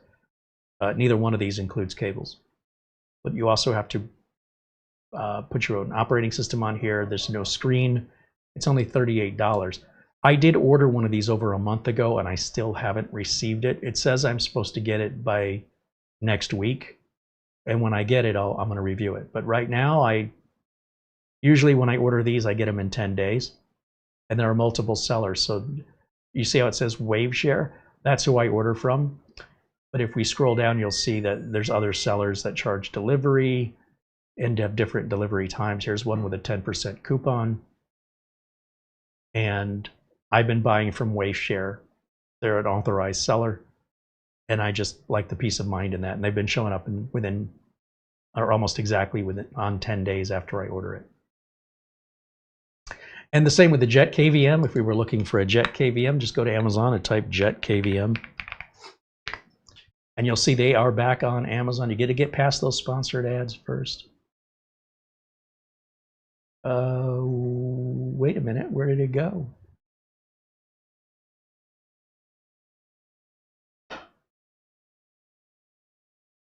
I wonder why that's not showing up. It should be there. at $103. I don't know why I'm not seeing it. Maybe it's for Prime, because I'm not logged in, but I do have a Prime account. And when I search under my Prime account, it should be like the third thing underneath the two sponsored ads. It should be like the next one. The NanoKVM, still a decent KVM, $60 plus they're running 5% off. And again, you know, look at this delivery day, because you're paying an additional $12 and you're going to wait till, you know, maybe 2026 before you get it. So look at other sellers. If we go up here and change this to NanoKVM, don't just look at the price, look at the shipping and the shipping time. This one's a little bit more with a $2 delivery. This is a $12 delivery. This is that naked version for $35. These are the internal cards that you can put into a desktop. I don't see anything available for faster shipping right now. So it's about 2 weeks out. That's not terrible. And then they make this in white and they make it in black, so you might be able to click and see color options down here. Yeah, there's the black one. Same price, and if you hit that 5% off coupon, saves you a little bit of money, maybe like $2.50 or something. And you'll see they do advertise with a 100 megabit network, getting back to that again. So we've seen the Comet, the Nano, the Jet, the Pico. I don't think the NanoKVM Pro is available anymore on Amazon. I think they took it down. Oh, well, somebody is selling it. It's quite pricey, $149 plus $12 delivery. And it looks like it's 8 weeks, 6 to 8 weeks before you'll see it, which is pretty rough. That's pretty rough, especially for a product that's still not polished yet. If you want to order JetKVM directly, just go to JetKVM.com and just click the Buy Today button. I've been ordering my JetKVM from the folks over at iCoolCore, as I'm familiar with them, and it takes exactly 10 days. 10 days, if I order it today, 10 days from now I'll have it. Worst case, it'll be 11 days, right? Depending on how the weekends and holidays fall. And in fact, I should have 3 more of these coming today. I might have a problem. You used to be able to order the NanoKVM Pro directly from Nano. How about if I get my words in the right order? From Cypede. It looks like they've got it on AliExpress. How much do they want? Oh, they're giving it to us in euros. Let's change that. Whoops, I didn't want Spain.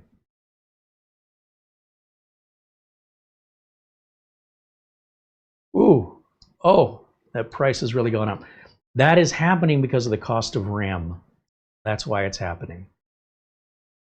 And personally, now that I've got one, I can't recommend this yet. I look forward to being able to recommend it once enough updates come out to really take advantage of it. But at this point, it functions as basic KVM. For me anyway, it doesn't really offer me any advantages. I am hoping that I can one day tell you it's worth it. But for me, it's a trinket. I'm curious. It just doesn't meet my needs the way others do. And you can see AliExpress also has the Comet here as well. It's definitely not even a better price than Amazon. So I used to be able to get the NanoKVM direct from Cypede. I don't know. Well, here's UYE2. I've been buying from them. This says it's from $82.61. That's for the card. But if you want the desktop version, price is going to be more. It's only $82. That's without Wi-Fi, and that's without power over Ethernet. With Wi-Fi, it's going to add a little bit to that. This price is not changing. It should be. And I've been ordering from UYE2 via Amazon. I've never ordered from their direct website. But if you really wanted to get one of these, and you're like, oh, it's not available on Amazon, it'd be a mistake to think that that means it's not for sale anywhere. just as an example. I'm not sure why they've run out over there at Amazon or what the problem is, but I anticipate that's something temporary and they'll be back in stock if it is something you're interested in. And I think that about covers it for today's show. As a reminder, the Kickstarter campaign started today for the ArkKVM, and I'm very, very interested and curious about that software integration written in Rust. It's not PicoKVM, it's not NanoKVM, and it's not JetKVM, and it's not GLINet, the CometKVM. It's yet again another translation of an interface. Some of these interfaces aren't as good as others, let me tell you, at least from my perspective. Somebody could make mashed potatoes and somebody else could make mashed potatoes. They may not taste anywhere the same. Same deal. And I don't know what I like until I've tried it. So that'll give us something to review in March. We're planning. Remember I said I like to schedule my shows. Also, the Comet Pro should be shipping any day now. And within the time that it ships, I should see it within about 10 days. So I would say we should have a review on the Comet Pro before the middle of December. Preferably the first week of December, but you know, I can't review it until it arrives. But just a couple irons we have in the fire. Dustin Fuller says, great stream as always. Thank you, Dustin.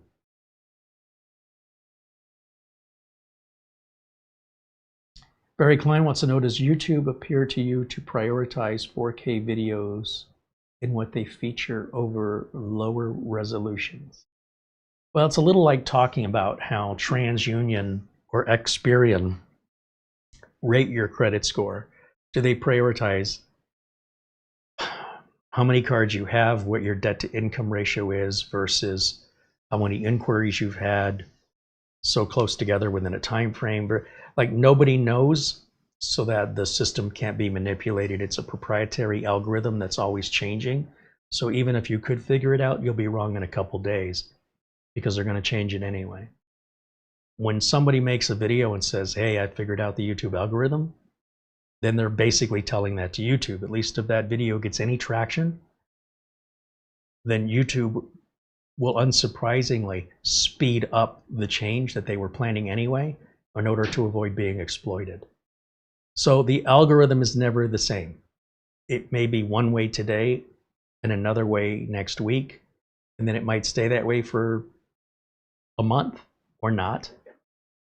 And I do believe the algorithm is, and I don't have any evidence other than what I'm seeing, but from what I can see, it looks like AI is making these decisions so YouTube doesn't have to. And the goal of AI is very simple. In this use case scenario, you will tell AI, we want to have users stay on YouTube as long as possible. We don't want them going anywhere else. What works depends on who's using YouTube. What works for you versus what works for me. What works for somebody 12 years old in Italy on YouTube is different than what works for somebody who's 75 years old in Germany, or somebody who's 30 years old in Australia. We have gender, we have culture, and we have trends. And the algorithm can take all of this into account so that my algorithm for me and my demographics, what time of day it is, right now it's 10 minutes to 4 p.m. in Phoenix, but somebody in Ireland, it might be close to midnight over there, right? All of this, the algorithm changes on the fly. It's not like a set of rules. It's like a gyroscope. And it just keeps moving and adapting to keep itself upright. And it'll do it uniquely for the country, for the gender, and for the demographic, and the watch history of each user to determine what is that user most likely going to click on. And if that user is watching 4K videos constantly, it's probably going to recommend 4K videos for them, but not for me or you. If we're primarily watching shorts, we're probably going to see a lot more shorts recommendations. And It's just trying to pigeonhole everybody into whatever it believes is going to keep you around another few minutes, and then a few minutes more after that, and a few minutes more after that. It's not one size fits all.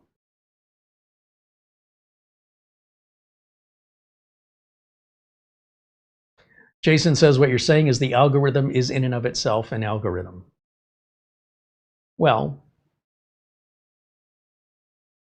I'm saying the algorithm, regardless if you're looking at the outside of the algorithm and what it's doing, or the inside of the algorithm and how it's doing it, it's still the same thing.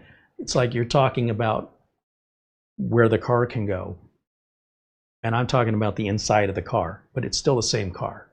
So for me, I don't say the algorithm has an algorithm. The algorithm is the algorithm. It's just whether you choose to look at the results of the algorithm or the inner workings of the algorithm. So I wouldn't say there's an algorithm in the algorithm.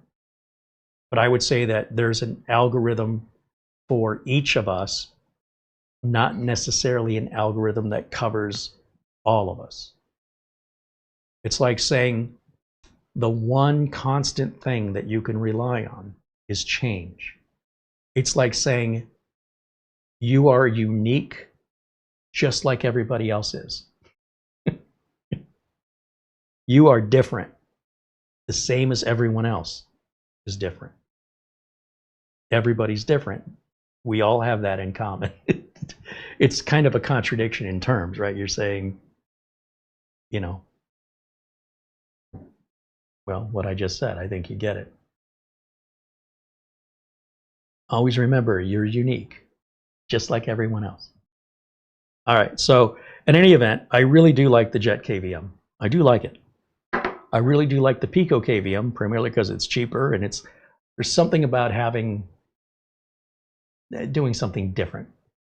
And the fact that I really don't see any videos on this on YouTube other than the manufacturer and the sellers, it just adds to its appeal. So people could look at this, and if they're technically knowledgeable, they go, oh, you have a JetKVM. But they look at this, and even technically knowledgeable people go, what is that? It's a PicoKVM. Never heard of it. I find that appealing, especially because it's good, right? If it didn't do a good job or it wasn't less expensive, what's the point? Just to be different? But if I can check off the different box along with the other lower price, and it's a bit lighter. This one's more like, don't drop this on your toe. You'll break a toe. This one wouldn't hurt too bad, but they're both made of metal, very high quality, and they're both going to take 10 days to arrive. This one's about $20, $30 more. It's a better package overall for an average user. And this one, for me, is more desirable because it's cheaper, and it does everything I need it to do well in a lighter package. But regardless, we also have the NanoKVM. I still like that. Sometimes I have problems with the keyboard and mouse not working on some mini PCs, and I have to plug it into a different USB port or reboot it. I've never had that happen. I had it happen after an update, where I had to reboot after I lost keyboard and mouse. I don't remember which one it was, but that's acceptable after an update.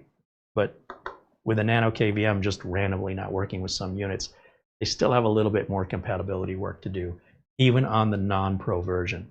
On the other hand, at its price point, you're not going to find anything better. Like when you get that naked version, the NanoKVM Lite for $35, I mean, how can you complain? And again, if you're just looking for remote access, just try RestDesk. It's free. It'll probably do everything you need it to do. This is more for us that are working on computers that there's nobody sitting at them. Because quite frankly, if somebody was sitting at them, I could just talk to them. But if there's nobody to talk to, this is what you need. All right. Hope that clears up any misunderstanding.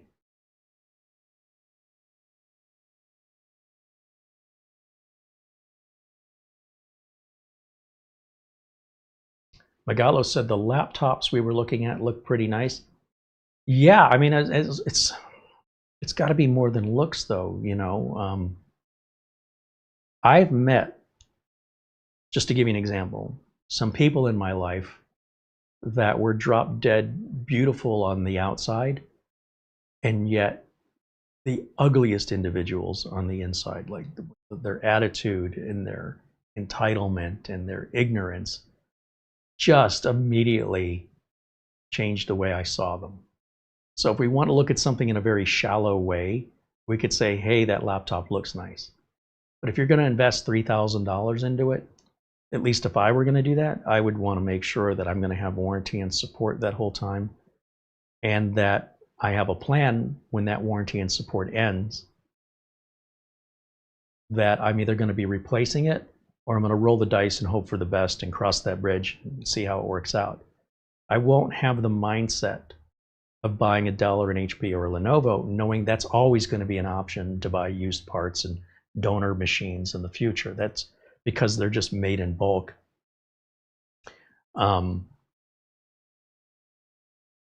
Or I have the mindset that I'm going to replace this when the warranty runs out, and maybe I will buy the extended warranty just to guarantee when I'm spending that kind of money that as long as I get that amount of years out of it, and everything, you know, goes up in flames after that, that I'm not going to be upset that I knew that was a risk in order to be different. If you're willing to do that, then of course, go right ahead. If the laptop was $500, I wouldn't have those high expectations. I'd say, you know, as long as I got my $500 worth out of it, I wouldn't worry about trying to repair it, because it'd probably be cheaper to just replace it outside of warranty. If it was that cheap when it was new, it's probably not worth the expense of fixing it.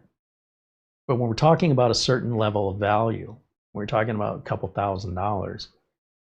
For me personally, because of the business I'm in, I don't want to put my reputation to a customer on that. If it's a toy for me and it's only affecting me, and I know this going into it, and that's the decision I make, if a worst case scenario happens, I'm okay with it. I already knew this was a possibility when I bought it. So choose according to your own values. For me, that kind of money isn't something I would just justify for a laptop for 2 or 3 years. I don't make that kind of money, you know. And I would have to have one for a while before I would recommend it to a customer where I'm going to stand behind it, because I don't even know anything about it or the company or the people behind the company, or if they're even going to be around in a few years. These are my concerns being in business and what I'm willing to put my reputation on, because my customers trust me to make these decisions for them. But when you're making a decision for yourself, I hope you're thinking out both sides of it. Because a lot of times we get won over by it's shiny. You know, there's something about it that's appealing, but it may be making a deal that you don't want to make, and you might not find out till it's too late. So I'd rather have peace of mind rather than roll dice on especially big expenses. I wouldn't buy it. But I'm also not rich. If $3,000 to me was nothing, I'd have a different attitude.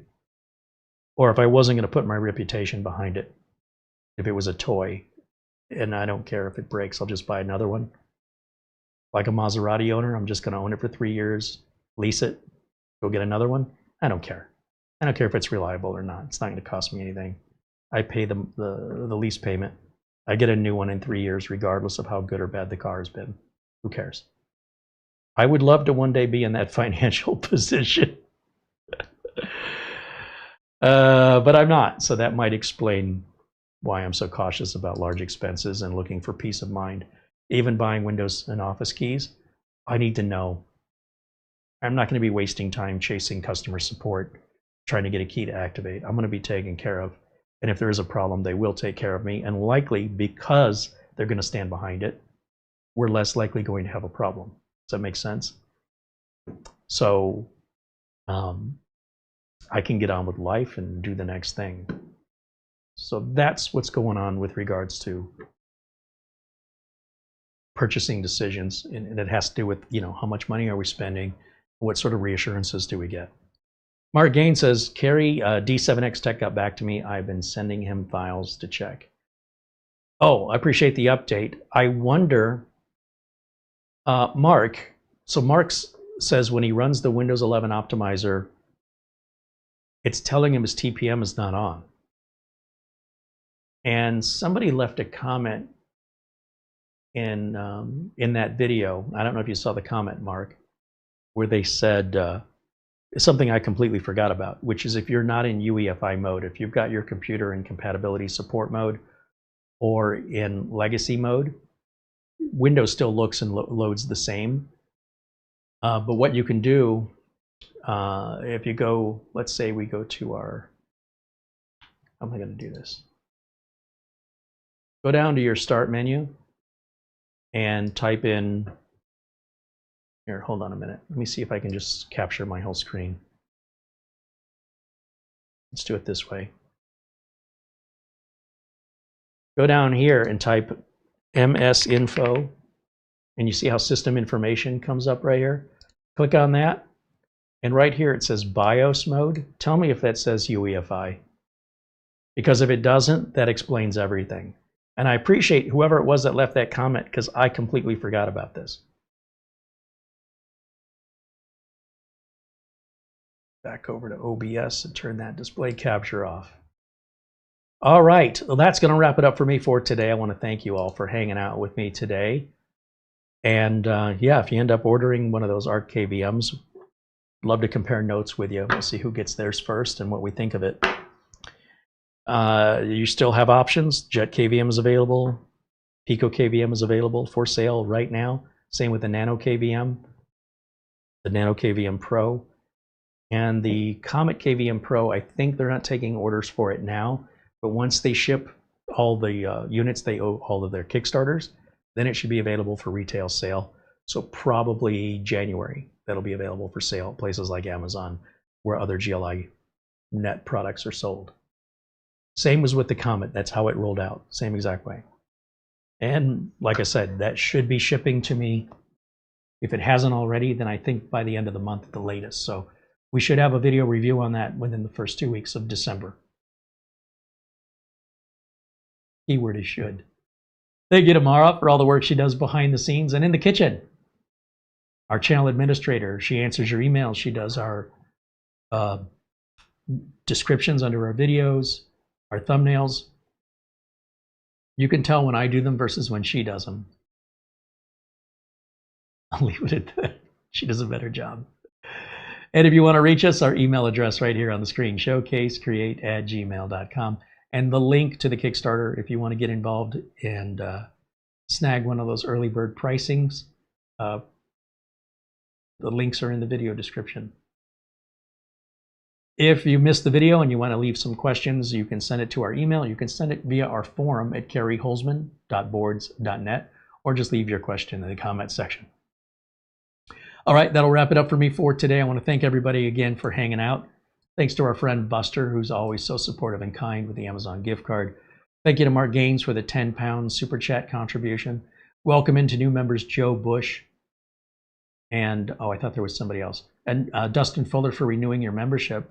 Dustin's been a member 42 months. And Joe's brand new to our membership. So welcome in to our exclusive tech club. That's going to wrap it up for me for today. We'll look forward to seeing you all very, very soon. It may not be till Friday unless something else unexpected pops up for tomorrow. I don't have anything scheduled. That's going to wrap it up. Thank you for hanging out. And we look forward to seeing you all very, very, very soon. Until next time, bye for now.